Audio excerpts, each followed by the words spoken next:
જય શ્રી કૃષ્ણ, જેનીસ કિચનમાં આપનું સ્વાગત છે। તો ફ્રેન્ડ્સ, આજે આપણે બનાવવાના છે અડદિયા। અને અડદિયા મારે એકદમ કંદોઈની દુકાને મળે એવા જ બનાવવા હતા। તો મેં કંદોઈ પાસેથી પૂરી રેસીપી જાણી લીધી અને પરફેક્ટ માપ પણ જાણી લીધું અને પછી જ મેં આ અડદિયા બનાવ્યા। તો એકદમ કંદોઈની દુકાને મળે એવા જ અડદિયા બનીને તૈયાર થયા છે। જો તમારે પણ ઘરે કંદોઈની દુકાને મળે એવા જ અડદિયા બનાવવા હોય તો પૂરી રેસીપી જરૂર જોજો। અને જો રેસીપી પસંદ આવે તો વિડીયોને લાઇક, શેર અને સબસ્ક્રાઈબ જરૂરથી કરી દેજો। તો ચાલો પરફેક્ટ માપ અને બધી જ ટિપ્સ સાથે આપણે અડદિયા બનાવવાની શરૂઆત કરીએ।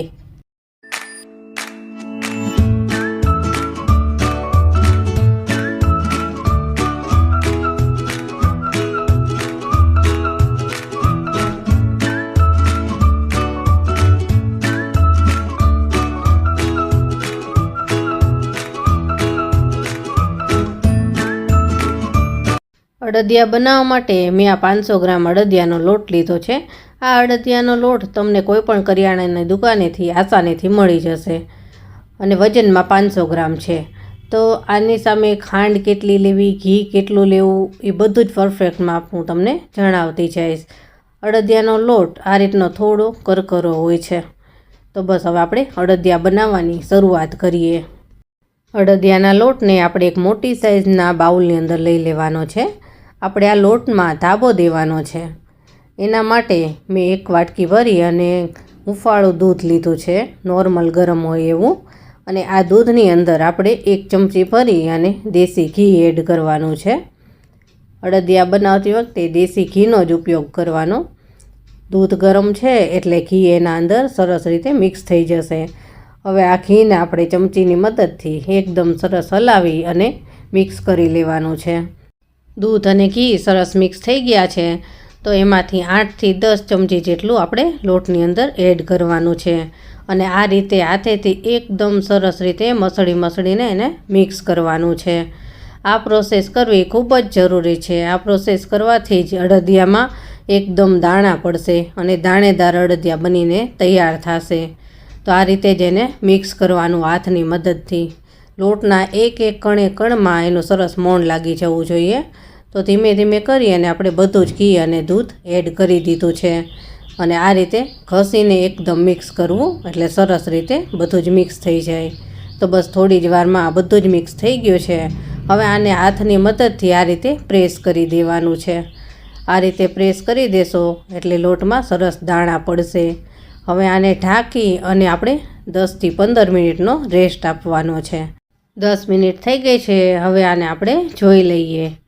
હવે આને આપણે ચાળણાની મદદથી ચાળવાનો છે એટલે આમાં લોટમાંથી એકદમ દાણા લોટ થઈ જશે। તો એક મોટી સાઈઝનું વાસણ લીધું છે, એની ઉપર આપણે ઘઉં ચાળવાનો ચાળણો લીધો છે। આ ચાળણાની મદદથી આ લોટને આપણે ચાળી લેવાનો છે।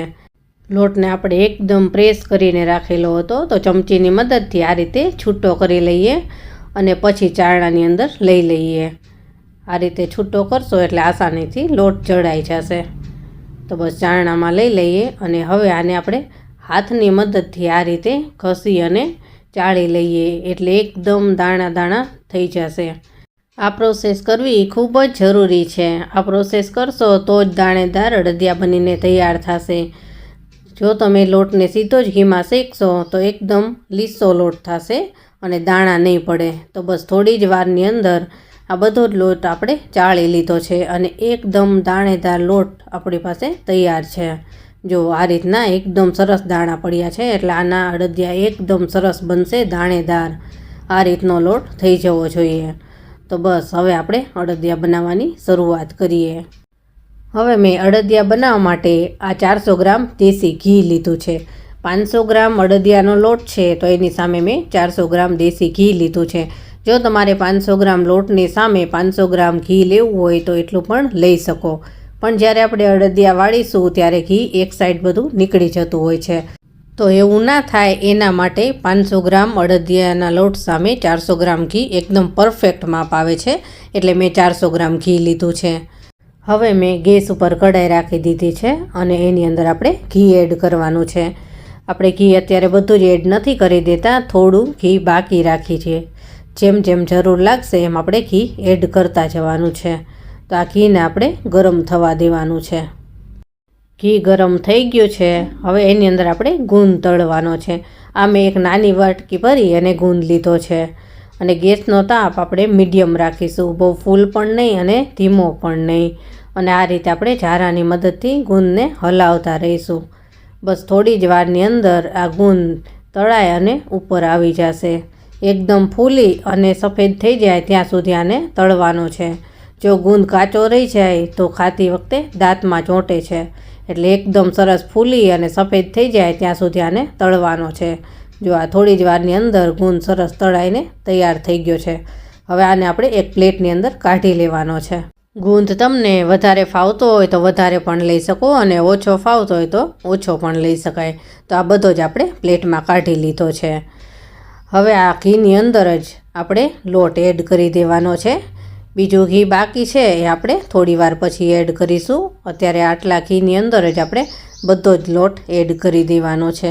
ગેસનો તાપ આપણે એકદમ ધીમો રાખવાનો છે. ધીમા તાપે જ આ લોટને આપણે શેકવાનો છે. અને આને સતત હલાવતા રહેવાનું છે. થોડી વાર પણ આને છોડવાનું નથી. અને હવે જે બાકી રહેલું ઘી હતું એ બધું જ ઘી આપણે એડ કરી દેવાનું છે. એટલે ટોટલ આપણે 400 ગ્રામ ઘી આની અંદર એડ કર્યું છે. તો હવે આને સતત આપણે હલાવતા રહીશું. એકદમ ધીમા તાપે શેકાશે એટલે સરસ લોટ શેકાઈ જશે. જ્યાં સુધી આ લોટ એકદમ લાલ ના થઈ જાય અને સુગંધ આવે ત્યાં સુધી આને શેકવાનો છે.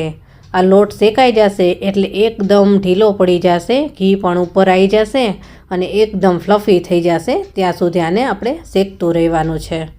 5-1 મિનિટની અંદર લોટનો કલર થોડો ચેન્જ થયો છે અને ઘી પણ છૂટું પડ્યું છે. આ લોટ શેકાતા 15થી 20 મિનિટ તો થાય જ છે. એટલે ધીમા તાપે એકદમ આને સરસ રીતે શેકવાનો છે. થોડી વાર લાગશે પણ જેટલો લોટ શેકાશે એટલા અડદિયા સરસ બનશે. તો ધીમા તાપે આને શેકતા રહીશું.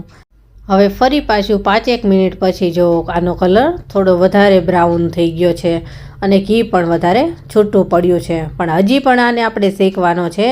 હજી પણ જ્યાં સુધી એકદમ આ ઢીલું ના થઈ જાય ત્યાં સુધી આને શેકવાનો છે.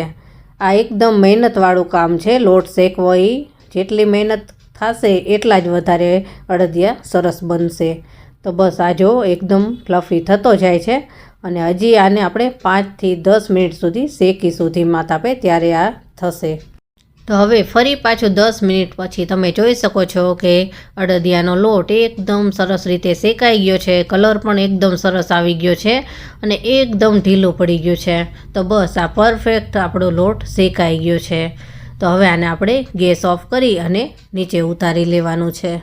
હવે આને આપણે નીચે ઉતાર્યા પછી પણ 5-1 મિનિટ સુધી આ રીતે સતત હલાવતું રહેવાનું છે. કારણ કે આ બધું જ ગરમ હોય છે એટલે એમાં પ્રોસેસ ચાલુ જ હોય છે. તો જો તમે એને પડ્યું રાખશો તો બળી જશે પડ્યું નીચેથી. એટલે આને આપણે સતત હલાવતા રહેવાનું. એટલે થોડું ઠંડુ થઈ જશે પછી પરફેક્ટ થઈ જશે. જો આનો કલર આપણે ગેસ ઉપરથી ઉતારી લીધું છે તો પણ થોડો ડાર્ક થયો છે. એટલે આ રીતે સતત હલાવતા રહેવાનું. 5-1 મિનિટ સુધી હલાવી અને આ રીતે થોડું ઠંડુ થઈ જવા દેવાનું. અને હવે આપણે ચાસણી બનાવવાની તૈયારી કરીએ. ચાસણી બનાવવા માટે એક કઢાઈની અંદર મેં આ 300 ગ્રામ ખાંડ લીધી છે. ખાંડ તમને અડદિયા જેટલા ગળપણવાળા ફાવતા હોય એ પ્રમાણે લઈ શકો. મેં અત્યારે 300 ગ્રામ ખાંડ લીધી છે. તો જે વાટકો આખો ભરીને ખાંડ લીધી હતી એના કરતાં થોડું ઓછું એટલું મેં પાણી લીધું છે. આ રીતનું માપ હશે એટલે પરફેક્ટ ચાસણી થશે. હવે આને સતત હલાવતા રહેવાનું છે અને આને આપણે એક તારની ચાસણી થાય એ રીતની ચાસણી તૈયાર કરવાની છે. આ ખાંડ ઓગળે નહીં ત્યાં સુધી આને સતત હલાવતા રહેવું. બધી જ ખાંડ ઓગળી ગઈ છે. હજી આની આપણે એક તારની ચાસણી થાય ત્યાં સુધી આને આપણે ઉકાળતું રહેવાનું છે. તો બસ થોડી જ વારની અંદર ચાસણી તૈયાર થઈ જશે. તો આ જો આ રીતે એક તાર થાય ત્યાં સુધી ચાસણી થવા દેવાની. તો આપણી ચાસણી પરફેક્ટ થઈ ગઈ છે. હવે આપણે જે લોટ શેકેલો છે એને આપણે થોડો હલાવી લઈએ. એમાં પણ ઘી સરસ છૂટું થઈ ગયું છે. તો આ રીતે હલાવી લેવાનું. અને હવે આની અંદર આપણે ચાસણી એડ કરવાની છે. ચાસણી આપણે એકસાથે બધી જ એડ નથી કરવાની.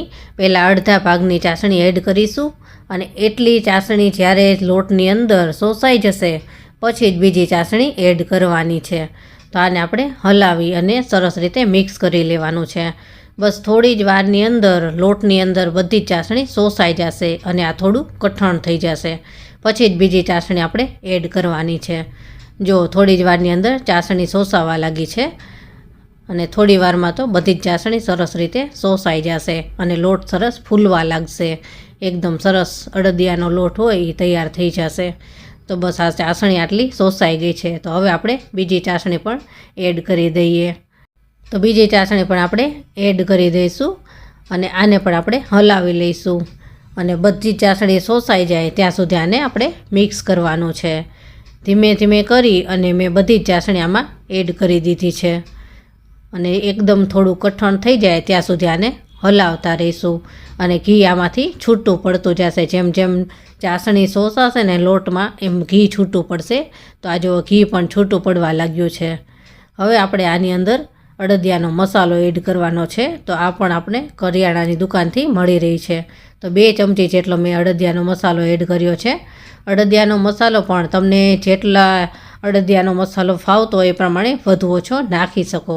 મેં અત્યારે 2 ચમચી જેટલો અડદિયાનો મસાલો એડ કર્યો છે અને એટલા મસાલામાં અડદિયા સરસ બનીને તૈયાર થાય છે. તો મસાલો પણ સરસ મિક્સ થઈ ગયો છે. હવે આપણે ડ્રાય ફ્રૂટ્સ નાખીશું.